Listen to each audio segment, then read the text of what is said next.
Hello friend, SP education में आपका हार्दिक स्वागत है। आज की क्लास में हम लोग झारखंड पीजीटी कॉमर्स की बात करने वाले हैं और झारखंड पीजीटी कॉमर्स में हम लोगों ने एक नई क्लास को शुरू करने वाले हैं जो है हम लोगों की रहने वाली है अंकेक्षण की। हम लोगों की क्लास ये रहने वाली है। अंकेक्षण की क्लास में हम लोग जितने भी क्वेश्चन करेंगे वो सारे के सारे एमसीक्यू क्वेश्चन करेंगे और जहाँ पर मुझे समझाने की कोशिश पड़ेगी वहाँ पर मैं आप लोगों को समझाने की भी कोशिश करूँगा। तो ये हम लोगों की पहली क्लास रहने वाली है। तो जैसा कि मैंने आप लोगों से वादा किया था कि अंकेक्षण की क्लास में आप लोगों के लिए जल्द से जल्द लाने वाला हूँ, लेकिन उसमें से कुछ थोड़ा सा डिले हो गया। लेकिन आज से हम लोगों ने ये सोच रखा है कि हम लोग अंकेक्षण को भी अब करने वाले हैं। अगर हम लोग बात करते हैं तो मैंने क्या क्या कर लिया है वो आप लोगों को मालूम है कि इनकम टैक्स में हम लोगों ने इनकम टैक्स की क्लासें जो है इनकम टैक्स अधिनियम 1961 के अनुसार है वो हम लोगों ने पढ़ रहे हैं। उसमें हम लोगों ने 16 क्लासों को कर लिया है। इनकम टैक्स की अगर हम लोगों ने बात की है, कॉर्पोरेट अकाउंट की अगर हम लोग बात करते हैं तो कॉर्पोरेट अकाउंट में हम लोगों ने 9 क्लासों को कर लिया है, जिसमें हम लोगों का टॉपिक चल रहा है वैल्यूएशन ऑफ शेयर का टॉपिक, वैल्यूएशन ऑफ गुडविल का हम लोगों का टॉपिक चल रहा है। फिर उसके बाद हम लोगों ने कॉस्ट अकाउंटिंग की बात की है। कॉस्ट अकाउंटिंग में हम लोगों ने 18 क्लासों को कर लिया है, जिसमें हम लोग मार्जिनल कॉस्ट पर बात कर रहे हैं। मार्जिनल कॉस्ट क्या होती है, किसको कैसे निकालते हैं। फिर उसके बाद हम लोगों ने इंडस्ट्रियल रिलेशन की बात हम लोग कर रहे हैं। उसमें हम लोगों ने 3 क्लासों को कर लिया है। तो ये तो रहा हम लोगों का क्लासों को करने का जरिया। और क्लासों को जो किया है मैंने वो सारा का सारा आप लोगों को प्ले लिस्ट में मिल जाएगा। मैंने सारी की सारी प्ले लिस्टें बना के रखी हुई हैं और आज से हम लोग शुरू करने वाले हैं अंकेक्षण की क्लास को। तो अंकेक्षण का भी आप लोगों को अच्छी तरीके से हम लोग एमसीक्यू में मानते हैं, एमसीक्यू में करेंगे, लेकिन आप लोगों को समझ विकसित होगी। इन्हीं क्वेश्चनों से आप लोगों को अंदर में पूछा जा सकता है। तो ये मत सोचिए कि ये क्वेश्चन ऐसे आएंगे या नहीं आएंगे, ये मत सोचिए। ये सोचिए कि अंकेक्षण का टॉपिक तो पूरा हो जाएगा ना आप लोगों का। अंकेक्षण का जो टॉपिक है वो तो सिलेबस में गिवन है, उसको तो पूरा करने वाले हैं। तो ये सोचिए, ठीक है। तो हम लोग बिना समय गंवाए अपने जो क्वेश्चन हैं उनको शुरू करते हैं। तो सबसे पहला क्वेश्चन नंबर 1 लिखा हुआ है। क्वेश्चन नंबर 1 और क्वेश्चन नंबर 1 से पहले सबसे पहले अगर आप लोगों ने मेरा एसपी एजुकेशन चैनल सब्सक्राइब नहीं किया है तो आप लोगों से रिक्वेस्ट है कि प्लीज़ पहले इसको सब्सक्राइब कीजिए। इसको सब्सक्राइब कीजिए और मैं आप लोगों के लिए ऐसे ही आगे वीडियो बनाता रहूँगा, ठीक है। तो क्वेश्चन नंबर 1 लिखा हुआ है कि एक अंकेक्षक होता है। एक अंकेक्षण, तो जो अंकेक्षक होता है वो क्या होता है? पालतू कुत्ते या प्रहरी कुत्ते के समान होता है। प्रहरी कुत्ते, पालतू कुत्ते या प्रहरी कुत्ते के समान होता है। ये बात किसने कही थी, ये बात भी आप लोगों को बतानी है। और ये बात किसके द्वारा, मतलब कि किससे कही गई थी। हाँ, यही हम लोगों का रहने वाला है कि अगर हम लोग इस बात की बात करते हैं कि अंकेक्षण एक रखवाली करने वाले कुत्ते के सादृश्य से है, परंतु वह रक्त प्यासित कुत्ता नहीं है। मतलब एक पालतू कुत्ते के समान है, शिकारी कुत्ते के समान नहीं है। तो निम्न में से किस निर्णय का भाग है, तो ये भी आप लोगों को बताना है। तो ये जो भाग है तो ये किस्टम काउंट मिल्स कंपनी लिमिटेड 1896 का एक भाग है। तो इस पर हम लोग डिटेल में क्लास करने वाले हैं। ये मत सोचिए कि हम लोग एक एमसीक्यू में कर रहे हैं, जिनकी डिटेल भी आप लोगों को बताते हुए चलेंगे। जहाँ डिटेल लगेगी वहाँ करवा देंगे, ठीक है। और अगर आप लोग कहें तो हम आपको अंकेक्षण की पहले प्रॉपर क्लास करवाएं, उसके बाद इनकी एमसीक्यू करवाएं, लेकिन बस आप लोगों को कमेंट करके बताना है। तो इसका जो राइट आंसर है बाघ की तरह है, शिकारी कुत्ते की तरह है या फिर लावारिस कुत्ते की तरह है। तो इसका राइट आंसर है कि अंकेक्षक जो होता है, अंकेक्षक मतलब ऑडिटर जो होता है वो एक पालतू कुत्ते या फिर प्रहरी कुत्ते के समान होता है। तो इसका राइट आंसर है ए ऑप्शन, बिल्कुल सही आंसर हो जाएगा कि अंकेक्षक एक पालतू कुत्ते के समान है। उसके बाद नेक्स्ट क्वेश्चन, और नेक्स्ट क्वेश्चन में लिखा हुआ है कि अंकेक्षण, ये अंकेक्षण लिखा हुआ है, अंकेक्षण का मुख्य लाभ है। दूसरा नंबर क्वेश्चन लिखा हुआ है, दूसरा नंबर क्वेश्चन में लिखा हुआ है कि अंकेक्षण का मुख्य लाभ है। अंकेक्षण का मुख्य लाभ है लेखा पुस्तकों में अशुद्धियों का इसका लाभ है। कार्यकुशलता में वृद्धि का इससे भी लाभ होता है। भ्रष्टाचार का अंत ज्ञान, तो इसका भी एक लाभ है। तो ये जो है अंकेक्षण के जो लाभ हैं तो ये चारों के चारों, मतलब तीनों के तीनों हैं। लेखा पुस्तकों में अशुद्धियों का जांच करते हैं हम लोग, इससे भी हम लोगों को लाभ होता है। कार्यकुशलता में वृद्धि होती है, इससे भी हम लोगों को लाभ होता है। और भ्रष्टाचार का अंत होता है तो इससे भी हम लोगों को लाभ होता है। अंकेक्षण के ये निम्नलिखित लाभ होते हैं। तो इसका जो राइट आंसर है वो है डी ऑप्शन, बिल्कुल सही आंसर हो जाएगा। उसके बाद नेक्स्ट क्वेश्चन, और नेक्स्ट क्वेश्चन में लिखा हुआ है कि अंकेक्षक का किंग पेपर क्या है। अंकेक्षक का जो है वो किंग पेपर क्या है। ये जो क्वेश्चन लिखा हुआ है इसमें हम लोग थोड़ा सा सुधार करेंगे, ये टाइपिंग एरर है। तो यहाँ पे जो है अंकेक्षण की बात करते हैं तो अंकेक्षण का वर्किंग पेपर क्या है। अंकेक्षण का वर्किंग, हम लोग यहाँ पे लिखा हुआ है वर्किंग, तो वर्किंग पेपर क्या है, अंकेक्षण का वर्किंग पेपर क्या है। तो इसका सही आंसर आप लोगों को बताना है कि अंकेक्षण द्वारा जांचे गए वाउचर और कागज ये वर्किंग पेपर होते हैं। फर्म द्वारा प्रस्तुत लेखा पुस्तकें ये अंकेक्षण का वर्किंग पेपर होता है। या फिर अंकेक्षक द्वारा फर्म के स्वामी को लिखा गया पत्र, तो ये तो बिल्कुल गलत है। ठीक है, तो ये तो बिल्कुल गलत हो जाएगा। फर्म द्वारा लेखा पुस्तकें ये भी हम लोगों का अंकेक्षक नहीं होगा, ये तो हम लोगों का पुस्तक पालन का भाग होगा और लेखा शास्त्र का भाग होगा, अकाउंटिंग का भाग होगा। तो इसके बाद हम लोगों का ये ऑप्शन बिल्कुल सही आंसर हो जाएगा कि अंकेक्षक द्वारा जो जांचे गए वाउचर होते हैं, जो कागज होते हैं, उन्हें हम वर्किंग पेपर कहते हैं। तो इसका राइट आंसर है ये ऑप्शन, बिल्कुल सही आंसर हो जाएगा। उसके बाद नेक्स्ट क्वेश्चन, और नेक्स्ट क्वेश्चन में लिखा हुआ है क्वेश्चन नंबर 4 में लिखा हुआ है, क्वेश्चन नंबर 4 में लिखा हुआ है कि वार्षिक विवरणों का सत्यापन करना अंकेक्षण का उद्देश्य है। वार्षिक विवरणों का सत्यापन करना, वार्षिक विवरण जो हम लोग एनुअल स्टेटमेंट बनाते हैं, तो अंकेक्षण का कौन सा उद्देश्य होता है। प्राथमिक उद्देश्य होता है, सामाजिक उद्देश्य होता है, या फिर सहायक उद्देश्य होता है। तो इसका सही आंसर आप लोगों को बताना है कि अंकेक्षण का जो है, अंकेक्षण सत्यापन करता है वार्षिक विवरणों का, तो ये उसका प्राथमिक उद्देश्य होता है, जो सामाजिक उद्देश्य होता है, या फिर सहायक उद्देश्य होता है। तो इसका जो राइट आंसर है, तो अंकेक्षक का जो सत्यापन करना, तो ये इसका प्राथमिक उद्देश्य होता है। कौन सा उद्देश्य होता है, प्राथमिक उद्देश्य होता है। तो इसका राइट आंसर क्या हो जाएगा, ए ऑप्शन बिल्कुल सही आंसर हो जाएगा, ए ऑप्शन बिल्कुल सही आंसर हो जाएगा। उसके बाद नेक्स्ट क्वेश्चन, और नेक्स्ट क्वेश्चन में लिखा हुआ है क्वेश्चन नंबर 5 में लिखा हुआ है, क्वेश्चन नंबर 5, और 5 में लिखा हुआ है कि अंकेक्षक कौन हो सकता है। अंकेक्षक कौन हो सकता है। वाणिज्य स्नातक, जिसने वाणिज्य से स्नातक किया हो वही अंकेक्षक हो सकता है। वाणिज्य स्नातक की बात करते हैं। दूसरे ऑप्शन में बात करते हैं कानून स्नातक की हम लोग इसमें बात करते हैं।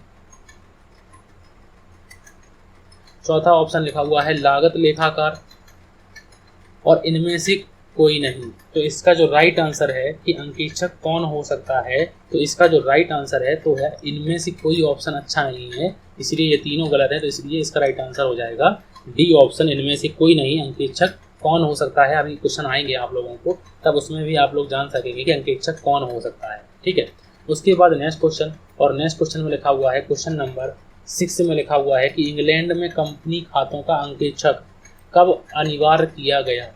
इंग्लैंड की अगर हम लोग बात करते हैं तो इंग्लैंड में जो कंपनी अंकेक्षक की बात की जाती है, तो उसका जो प्रारंभ की बात की जाती है, उसका अनिवार्य रूप से अंकेक्षक कब किया गया। इसका सही आंसर आप लोगों को बताना है। इसका जो सही आंसर है वो आप लोगों को बताना है कि इसका सही आंसर क्या हो जाएगा। तो अगर हम लोग बात करते हैं तो इसका जो राइट आंसर है वो है इंग्लैंड में कंपनी खातों का अंकेक्षक कब अनिवार्य किया गया। तो इसमें जो ऑप्शन लिखे हुए हैं 1802 लिखा हुआ है पहला ऑप्शन, दूसरा ऑप्शन लिखा हुआ है 1849। तो ये 1849 की जगह हम लोग यहाँ पे लिखेंगे 1844। तो इसका जो राइट आंसर है, तो इसका जो राइट आंसर है वो है हम लोगों का बी ऑप्शन। ये टाइपिंग एरर है तो इसके लिए क्षमा चाहते हैं। तो 1844 इसका सही आंसर हो जाएगा। तो अगर हम लोग इसमें थोड़ी सी बात करते हैं तो इंग्लैंड में 11 मई 1880 को, कब इंग्लैंड में, अगर हम लोग थोड़ी सी बातों को लिखना चाहें तो एक सेकेंड, अगर हम लोग बात करते हैं तो इंग्लैंड में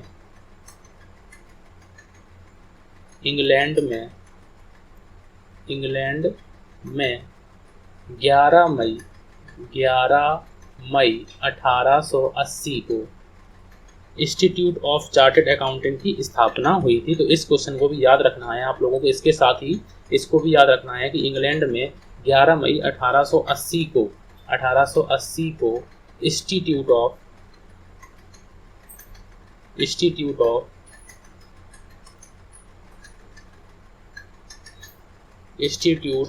ऑफ चार्टर्ड अकाउंटेंट्स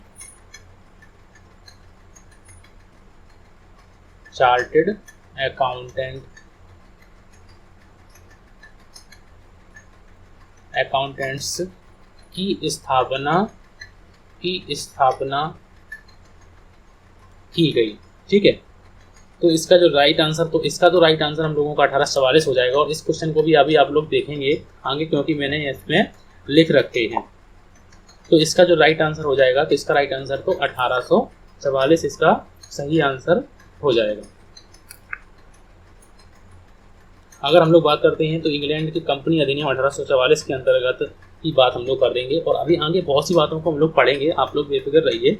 सबसे पहले हम लोग आगे बात करते हैं क्वेश्चन नंबर 7, और क्वेश्चन नंबर 7 में लिखा हुआ है कि अंकेक्षण का तकनीकी ज्ञान होता है। अंकेक्षण का तकनीकी ज्ञान जो होता है वो जन्मजात होता है उसमें, या फिर मौलिक होता है। ए और बी दोनों होते हैं। तो इसका जो राइट आंसर है, तो इसका राइट आंसर आप लोगों को बताना है कि इसका राइट आंसर क्या हो जाएगा। तो इसका जो राइट आंसर है वो है डी ऑप्शन। ठीक है, डी ऑप्शन बिल्कुल सही आंसर हो जाएगा कि अंकेक्षक का तकनीकी ज्ञान जन्मजात भी होता है, मौलिक भी होता है। तो इसमें जो लिखा हुआ है ए और बी दोनों, तो ये दोनों गलत हैं, क्योंकि यहाँ पे अंकेक्षक का तकनीकी ज्ञान होता है। क्योंकि अभी हम लोग आप बताएंगे कि अंकेक्षक के जो तकनीकी ज्ञान होते हैं वो किस प्रकार से होते हैं, कौन कौन से तरीके से आते हैं। तो इसका जो फिलहाल राइट आंसर है, तो इसका फिलहाल राइट आंसर हम लोगों का डी ऑप्शन बिल्कुल सही आंसर हो जाएगा। अंकेक्षक का तकनीकी ज्ञान जन्मजात, मौलिक और ए और बी दोनों, या फिर इनमें से कोई नहीं। तो इसका राइट आंसर इनमें से कोई नहीं हो जाएगा। उसके बाद नेक्स्ट क्वेश्चन, और 7 नंबर के बाद 8 नंबर क्वेश्चन में लिखा हुआ है, क्वेश्चन नंबर 8 में लिखा हुआ है कि कपट में सम्मिलित है। कपट में कौन सी चीज़ें सम्मिलित होती हैं? देखो, कपट होता है, एक मिथ्या वर्णन होता है, एक गलती करना होता है। तो ये अलग अलग बातें होती हैं। तो कपट में क्या है? मुद्रा का कपट, माल का कपट, संपत्ति का कपट, या फिर उपरोक्त सभी। तो कपट में सम्मिलित है। तो कपट में जो सम्मिलित है, तो ये सभी बातें हम लोग सम्मिलित कर सकते हैं, क्योंकि कपट में हम लोग मुद्रा का भी कपट कर सकते हैं, माल का भी कपट हो सकता है, संपत्ति का भी कपट कर सकते हैं। तो इसका राइट आंसर है डी ऑप्शन, बिल्कुल सही आंसर हो जाएगा। उसके बाद नेक्स्ट क्वेश्चन, और नेक्स्ट क्वेश्चन में लिखा हुआ है, क्वेश्चन नंबर 9 में लिखा हुआ है कि कर की चोरी से सुरक्षा प्रदान करना, अंकेक्षक का कौन सा उद्देश्य होता है? मुख्य उद्देश्य होता है, या फिर सामाजिक उद्देश्य होता है, या फिर सहायक उद्देश्य होता है?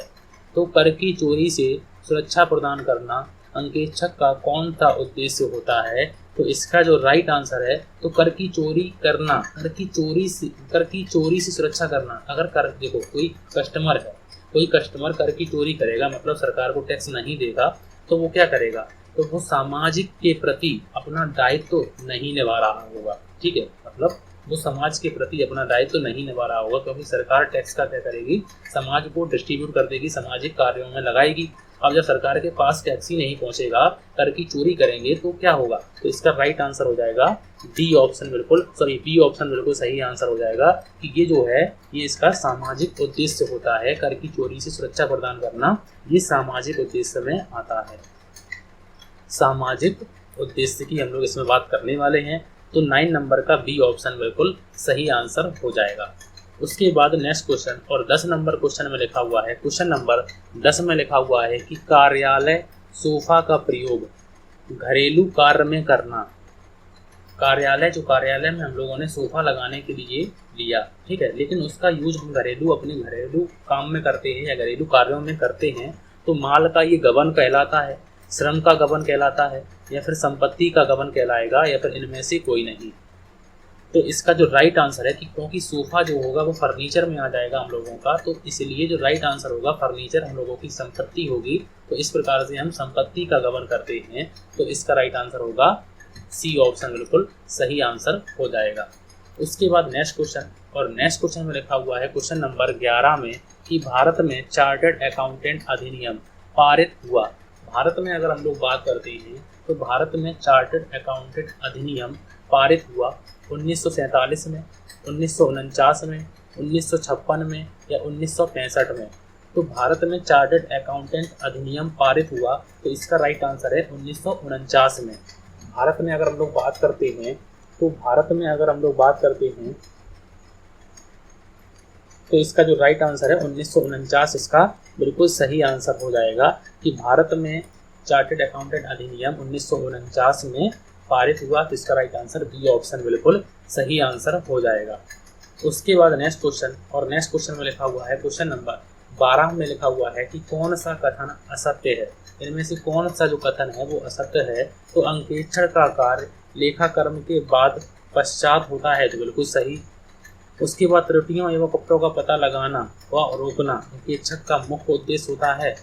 अंकेक्षक एक रक्त प्यासू कुत्ता है, तो इसका जो राइट आंसर है, तो इसका राइट आंसर हम लोगों से पूछा है, असत्य पूछा है। तो अंकेक्षक जो है वो रक्त प्यासू नहीं है, एक पालतू कुत्ते के समान है। कैसा कुत्ता? एक पालतू कुत्ते के समान है। तो इसका जो राइट आंसर है, तो इसका जो सी ऑप्शन है वो गलत है, तो असत्य ही पूछा है हमसे। तो इसका राइट आंसर क्या हो जाएगा? 12वें नंबर का सी ऑप्शन बिल्कुल सही आंसर हो जाएगा।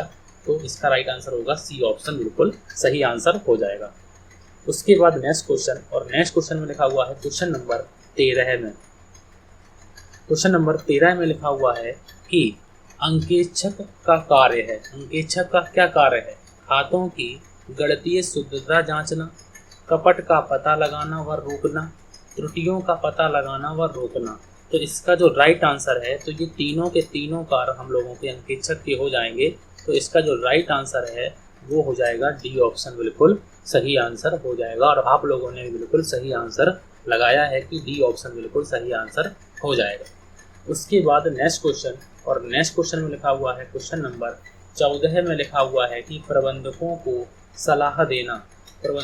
सलाह देना अंकेक्षक का कौन सा उद्देश्य होता है?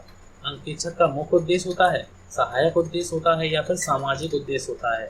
तो प्रबंधकों को अगर हम लोग सलाह की बात करते हैं, तो इसका जो राइट आंसर है तो वो कौन सा उद्देश्य हो जाएगा? तो इसका जो है वो सहायक उद्देश्य में आ जाएगा। इसलिए इसका जो राइट आंसर होगा वो होगा बी ऑप्शन बिल्कुल सही आंसर हो जाएगा। बी ऑप्शन बिल्कुल सही आंसर हो जाएगा। उसके बाद नेक्स्ट क्वेश्चन, और नेक्स्ट क्वेश्चन में लिखा हुआ है कि अंकेक्षक है। अंकेक्षण जो है वो कला है, विज्ञान है, उपरोक्त ए और बी दोनों है। तो इसका जो राइट आंसर है वो है हम लोगों का विज्ञान। तो इसका जो राइट आंसर है वो है हम लोगों का अंकेक्षक जो है वो कला और विज्ञान क्या दोनों है? तो नहीं। तो इसका जो राइट आंसर है तो वो है हम लोगों का कला या विज्ञान है, तो विज्ञान है। तो इसका राइट आंसर है डी ऑप्शन बिल्कुल सही आंसर हो जाएगा कि अंकेक्षण जो है वो कला नहीं है, विज्ञान है। तो इसका राइट आंसर है बी ऑप्शन बिल्कुल सही आंसर हो जाएगा। उसके बाद नेक्स्ट क्वेश्चन, और नेक्स्ट क्वेश्चन में लिखा हुआ है क्वेश्चन नंबर 16 में लिखा हुआ है कि एक अंकेक्षक को नहीं होना चाहिए, चतुर नहीं होना चाहिए, ईमानदार नहीं होना चाहिए, समकालू नहीं होना चाहिए, या धैर्यवान नहीं होना चाहिए। तो एक अंकेक्षक को नहीं होना चाहिए, मतलब ये पूछा गया है नहीं होना चाहिए। तो चतुर होना चाहिए, चतुर जो है तो चतुर तो होना चाहिए, ईमानदार होना चाहिए, धैर्यवान होना चाहिए, तो संकालू नहीं होना चाहिए। तो इसका राइट आंसर है हम लोगों का सी ऑप्शन बिल्कुल सही आंसर हो जाएगा। बिल्कुल सी ऑप्शन बिल्कुल सही आंसर हो जाएगा। उसके बाद नेक्स्ट क्वेश्चन, और नेक्स्ट क्वेश्चन में लिखा हुआ है क्वेश्चन नंबर 17 में लिखा हुआ है कि किसका क्षेत्र व्यापक होता है? तो किसका क्षेत्र जो है वो व्यापक होता है? आंतरिक नियंत्रण का, आंतरिक निरीक्षक का, या फिर आंतरिक अंकेक्षक का? तो इनमें से जो है किसका क्षेत्र व्यापक होता है? लार्ज की बात करते हैं तो इनमें से जो किसका क्षेत्र होता है वो विस्तृत होता है, व्यापक होता है। तो आंतरिक नियंत्रक की हम लोग बात करते हैं, तो आंतरिक नियंत्रण जो होता है उसका क्षेत्र व्यापक होता है। तो इसका राइट आंसर हो जाएगा हम लोगों का ए ऑप्शन बिल्कुल सही आंसर हो जाएगा। उसके बाद नेक्स्ट क्वेश्चन, और नेक्स्ट क्वेश्चन में लिखा हुआ है क्वेश्चन नंबर 18 में लिखा हुआ है कि निम्नलिखित में से किसके लिए अंकेक्षण विलासिता है? एकाकी व्यापार के लिए, साझेदारी के लिए, कंपनी के लिए, या फिर इनमें से कोई नहीं? तो इनमें से किसके लिए अंकेक्षक जो है वो एक विलासिता है, तो इसका जो राइट आंसर है वो है एकाकी व्यापार के लिए ये जो अंकेक्षण है एक मतलब एक तरीके से अननेसेसरी है, विलासिता है। ठीक है, तो इसका राइट आंसर हो जाएगा 18 का ए ऑप्शन बिल्कुल सही आंसर हो जाएगा। उसके बाद नेक्स्ट क्वेश्चन, और नेक्स्ट क्वेश्चन में लिखा हुआ है क्वेश्चन नंबर 19 में कि अंकेक्षण सबूतों का स्रोत है। अंकेक्षण जो है वो सबूतों का स्रोत है, आंतरिक स्रोत है, बाह्य स्रोत है, ए और बी दोनों है, या फिर इनमें से कोई नहीं। तो इसका जो राइट आंसर है कि अंकेक्षक सबूतों का जो स्रोत है, तो इसका जो राइट आंसर है वो है ए और बी दोनों, मतलब आंतरिक और बाहरी, मतलब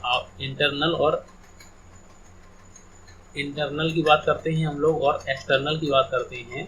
तो इसका राइट आंसर है ए और बी दोनों हम लोगों पे इसमें सबूतों का स्रोत होता है।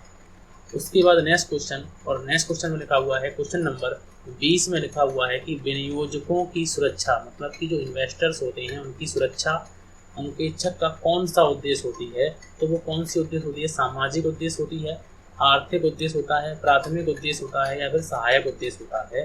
तो इसका जो राइट आंसर है कि विनियोजकों की सुरक्षा करना अंकेक्षक का सामाजिक उद्देश्य होता है। तो इसका राइट आंसर होगा ये ऑप्शन बिल्कुल सही आंसर हो जाएगा कि विनियोजकों की सुरक्षा करना अंकेक्षक का सामाजिक उद्देश्य होता है। उसके बाद नेक्स्ट क्वेश्चन, और नेक्स्ट क्वेश्चन में लिखा हुआ है क्वेश्चन नंबर 21 में लिखा हुआ है क्वेश्चन नंबर 21 में, और इस क्वेश्चन को भी मैंने अभी आप लोगों को किया हुआ था कि कार्यालय का फर्नीचर घरेलू प्रयोग में देना, तो ये माल का गबन कहलाता है, श्रम का गबन कहलाता है, संपत्ति का गबन कहलाता है। तो फर्नीचर तो हम लोगों की संपत्ति होती है, तो इसलिए इसका राइट आंसर हो जाएगा सी ऑप्शन बिल्कुल सही आंसर हो जाएगा कि संपत्ति का गबन कहलाएगा। जो फर्नीचर हम लोगों ने कार्यालय के लिए लिया, मतलब ऑफिस के लिए लिया है। अब ऑफिस के लिए लिया होगा तो ऑफिस में के एक्सपेंसेस से, ऑफिस में एक्सपेंसेस किए हैं वो, मतलब कि जो ऑफिस के लिए फर्नीचर लिया है तो वो एक्सपेंसेस मैंने कहाँ दिखाए होंगे, ऑफिस के इनकम में दिखाए होंगे। अब हम लोग इसको यूज कहाँ कर रहे हैं, घरेलू में, तो ये एक तरीके से गबन कहलाएगा, ऑफिस की चीज़ का गबन कहलाएगा। और फर्नीचर को क्या बोलते हैं हम लोग, फर्नीचर को हम लोग संपत्ति, और इसे इंग्लिश में बोलते हैं एसेट्स बोलते हैं। तो इसका राइट आंसर क्या हो जाएगा, सी ऑप्शन बिल्कुल सही आंसर हो जाएगा। उसके बाद नेक्स्ट क्वेश्चन, और नेक्स्ट क्वेश्चन में लिखा हुआ है क्वेश्चन नंबर 22 में लिखा हुआ है कि राम से 500 रुपये पाया किंतु उसके खाते में 5000 जमा किया गया, यह कैसी त्रुटि है, कैसी अशुद्धि है। अशुद्धियों का एक चैप्टर होता है हम लोगों का इंटर में, और 12th में हम लोगों का एक चैप्टर होता है अशुद्धियों का सुधार। तो इसी से संबंधित ये बातें हैं। तो सैद्धांतिक अशुद्धि है, मतलब सिद्धांत की अशुद्धि है, लिपिकीय अशुद्धि है, क्षतिपूरक अशुद्धि है, या फिर इनमें से कोई नहीं। मतलब 500 की जगह 5000 लिखना, तो ये एक तरीके से हम लोगों की लिपिकीय अशुद्धि होती है, मतलब लिपिक के द्वारा कोई अशुद्धि की जाती है। तो इसका राइट आंसर है हम लोगों का बी ऑप्शन बिल्कुल सही आंसर हो जाएगा। और अगर आप लोगों ने इधर करके चैप्टर पढ़ना है तो इधर का मैंने एक पूरा वीडियो डाला हुआ है, उसमें आप लोगों को ये 4 प्रकार के एरर बताए गए हैं, उनको अच्छी तरीके से आप लोग देख लीजिएगा। उसके बाद नेक्स्ट क्वेश्चन, और नेक्स्ट क्वेश्चन में लिखा हुआ है 23 नंबर में लिखा हुआ है कि जहाँ अनुसंधान प्रारंभ होता है वहाँ अंकेक्षण समाप्त होता है, पुस्तपालन समाप्त होता है, लेखांकन समाप्त होता है। तो जहाँ जो है अनुसंधान की अगर हम लोग इनमें बात करते हैं तो जहाँ अनुसंधान प्रारंभ होता है, तो जहाँ अनुसंधान प्रारंभ होता है तो वहाँ अंकेक्षक क्या होता है, वहाँ अंकेक्षक समाप्त होता है। ठीक है, तो अगर हम लोग बात करते हैं कि पुस्तपालन का काम होता है, पुस्तपालन बुक कीपिंग जैसे बोलते हैं, पुस्तपालन के बाद हम लोग लेखांकन का काम होता है, लेखांकन का काम के बाद हम लोगों का अंकेक्षण का काम प्रारंभ होता है, और अंकेक्षण का काम होने के बाद अनुसंधान का काम प्रारंभ होता है। तो इसका राइट आंसर होगा हम लोगों का ये ऑप्शन बिल्कुल सही आंसर हो जाएगा। जहाँ अंकेक्षण समाप्त होता है वहीं अनुसंधान शुरू होता है, तो इसका याद रखिएगा। तो इसका राइट आंसर हो जाएगा ए ऑप्शन बिल्कुल सही आंसर हो जाएगा। उसके बाद क्वेश्चन नंबर 24 में लिखा हुआ है, 24 नंबर में लिखा हुआ है कि निम्नलिखित में से क्या अंकेक्षण से संबंधित नहीं है, सत्यापन, मूल्यांकन, प्रमाणन, या फिर बुक वाइंडिंग। तो बुक वाइंडिंग की हम लोग बात करते हैं तो सत्यापन करना भी इसमें संबंधित होता है, मूल्यांकन भी हम लोगों का संबंधित होता है, प्रमाणन भी हम लोगों का संबंधित होता है, लेकिन बुक बाइंडिंग करना ये हम लोगों का इसमें काम नहीं होता है। इसका राइट आंसर होगा डी ऑप्शन बिल्कुल सही आंसर हो जाएगा। उसके बाद नेक्स्ट क्वेश्चन, और नेक्स्ट क्वेश्चन में लिखा हुआ है क्वेश्चन नंबर 25 में लिखा हुआ है कि अंकेक्षण निम्नलिखित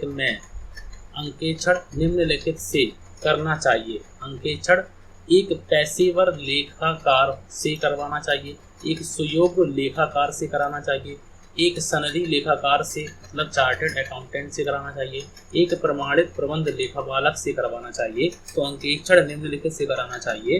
तो इसका जो राइट आंसर है कि एक सनदी लेखाकार मतलब एक चार्टर्ड अकाउंटेंट के द्वारा करवाना चाहिए। तो इसका राइट आंसर है कि एक अंकेक्षण निम्नलिखित से कराना चाहिए। तो एक चार्टर्ड अकाउंटेंट से हम लोगों को अंकेक्षण कराना चाहिए। तो उसके बाद नेक्स्ट क्वेश्चन और 26 नंबर क्वेश्चन में लिखा हुआ है, हम लोग यहाँ पे 30 क्वेश्चन को करने वाले हैं। उसके बाद नेक्स्ट टॉपिक में हम लोग नेक्स्ट सेट भी लेकर आएंगे, लेकिन हम लोगों के एमसीक्यू ही चलेंगे। एमसीक्यू से आप लोगों को बहुत अच्छी तैयारी हो जाएंगी आप लोगों की। चाहे किसी प्रकार के क्वेश्चन पूछे, चाहे स्टेटमेंट वाइज क्वेश्चन पूछे, चाहे आप लोगों के इस प्रकार से क्वेश्चन पूछे जाएँ, तो आप लोग वहाँ से कर ले जाएंगे। जब आप लोगों को कुछ बातें ही नहीं पता होंगी तो उनको आप लोग नहीं कर पाएंगे। निम्न में से कौन अंकेक्षण वित्तीय अंकेक्षण से संबंधित नहीं है? सामाजिक अंकेक्षण, पर्यावरणीय अंकेक्षण, औचित्य अंकेक्षण या फिर उपरोक्त सभी। तो निम्न में से अंकेक्षण वित्तीय अंकेक्षण से संबंधित नहीं है। तो इसका जो राइट आंसर है कि ये सभी के सभी हम लोगों के वित्तीय अंकेक्षण से संबंधित नहीं है। तो इसका राइट आंसर हो जाएगा डी ऑप्शन बिल्कुल सही आंसर हो जाएगा। उसके बाद नेक्स्ट क्वेश्चन, और नेक्स्ट क्वेश्चन में लिखा हुआ है क्वेश्चन नंबर 27 में लिखा हुआ है कि छल कपट की रोक अंकेक्षण का उद्देश्य है। मुख्य उद्देश्य है, सहायक उद्देश्य है या सामाजिक उद्देश्य है? तो छल कपट की रोक जो है वो अंकेक्षण का सहायक उद्देश्य में आता है। तो इसका जो राइट आंसर होगा वो होगा डी ऑप्शन बिल्कुल सही आंसर हो जाएगा कि छल कपट की रोक जो है वो अंकेक्षण का सहायक उद्देश्य होता है। उसके बाद नेक्स्ट क्वेश्चन, और नेक्स्ट क्वेश्चन में लिखा हुआ है क्वेश्चन नंबर 28 में लिखा हुआ है कि कार्यालय भवन में संलग्न मजदूरों को निजी भवन के निर्माण में प्रयुक्त करना, ये संपत्ति का गबन है, श्रम का गबन है, सुविधाओं का गबन है? तो इसका जो राइट आंसर है वो है हम लोगों का ये श्रम का गबन है, क्योंकि यहाँ पे कोई हम संपत्ति तो गबन नहीं कर रहे हैं, लेकिन हमने जो कार्यालय के भवन में जो संलग्न मजदूर हैं उनको हमने निजी प्रयोग में निर्माण में लगा दिया। तो इसका राइट आंसर है हम लोगों का श्रम का गबन है, और आप लोगों ने बिल्कुल सही आंसर लगाया है श्रम का गबन। उसके बाद नेक्स्ट क्वेश्चन, और नेक्स्ट क्वेश्चन में लिखा हुआ है क्वेश्चन नंबर 29 में लिखा हुआ है कि अंकेक्षक को अपना विचार देना चाहिए कि क्या वित्तीय विवरण पत्र सत्य एवं उचित चित्र प्रस्तुत करते हैं, उचित एवं सही चित्र प्रस्तुत करते हैं, सत्य एवं सही चित्र प्रस्तुत करते हैं, सत्य एवं सटीक चित्र प्रस्तुत करते हैं। तो अंकेक्षक को अपना विचार देना चाहिए। तो इसका जो राइट आंसर है कि अंकेक्षक को अपना विचार देना चाहिए कि जो वित्तीय विवरण हैं वो सत्य हैं एवं उचित चित्र प्रस्तुत कर रहे हैं। इसका राइट आंसर है ई ऑप्शन बिल्कुल सही आंसर हो जाएगा। और आज का हम लोगों का आखिरी क्वेश्चन लिखा हुआ है कि इस क्वेश्चन का सेट हम लोग डेली लेकर आएंगे आप लोगों के लिए, जिससे आप लोगों के अंकेक्षक की तैयारी और अच्छी से हो सके। मोहन से 2000 पाया किंतु उसके खाते में 20,000 जमा किया, तो ये कौन सी त्रुटि है? तो अभी मैंने आप लोगों को बताई हुई है कि ये एक लिपिकीय त्रुटि है। 2000 की जगह 20,000 लिख दिए, तो ये लिपिकीय त्रुटि में आएगा। इसका राइट आंसर होगा बी ऑप्शन बिल्कुल सही आंसर हो जाएगा। तो आज की क्लास में हम लोगों ने अंकेक्षण के 30 क्वेश्चन किए। नेक्स्ट क्लास में आप लोगों को एक और क्लास लेकर आएंगे 30 क्वेश्चन की। बहुत सी क्लासें होंगी आप लोगों की, ये मत सोचिए कि क्लास है, लेकिन अभी आप लोगों का अगर हम लोग बात करते हैं तो इसमें हम लोग अंकेक्षण की प्रणाली की बात कर रहे हैं। अंकेक्षण की प्रणाली की हम लोग इसमें बात कर रहे हैं। तो इसके मैंने आप लोगों को एमसीक्यू कराए हैं। अंकेक्षण की प्रणाली, अंकेक्षण के आशय और उद्देश्य के बारे में मैंने आप लोगों को अच्छी तरीके से एमसीक्यू कराए हैं। अंकेक्षण का क्या उद्देश्य होता है, त्रुटियाँ कौन कौन सी होती हैं। अभी हम लोगों का थोड़ी ही त्रुटियाँ की हैं, लिखित त्रुटियाँ की हैं। उसके बाद हम लोगों ने बहुत सी बातों को जाना कि भारत में चार्टर्ड अकाउंटेंट की जो है वो कब स्थापना हुई, उसके बाद कॉस्ट एंड वर्क्स अकाउंटिंग अधिनियम कब बना। इन सब बातों को हम लोग अच्छी तरीके से करने वाले हैं। बस आप लोगों को छोटा सा काम करना है कि एसपी एजुकेशन चैनल को सब्सक्राइब करना है, अगर आप लोगों को अच्छी तैयारी करनी है। क्योंकि मैं आप लोगों को डेली कोई ना कोई आप लोगों के लिए क्लास लेकर आता हूँ और आप लोग अपने प्रैक्टिस सेट से अच्छी तरीके से लगा सकते हैं। मैं इस प्रकार से आप लोगों को करवा रहा हूँ। जो भी टॉपिक करवाऊँगा आप लोगों को पूरे करवाऊँगा, ये मेरा वादा है आप लोगों से। ठीक है, तो आज की क्लास के लिए थैंक यू फॉर वॉचिंग।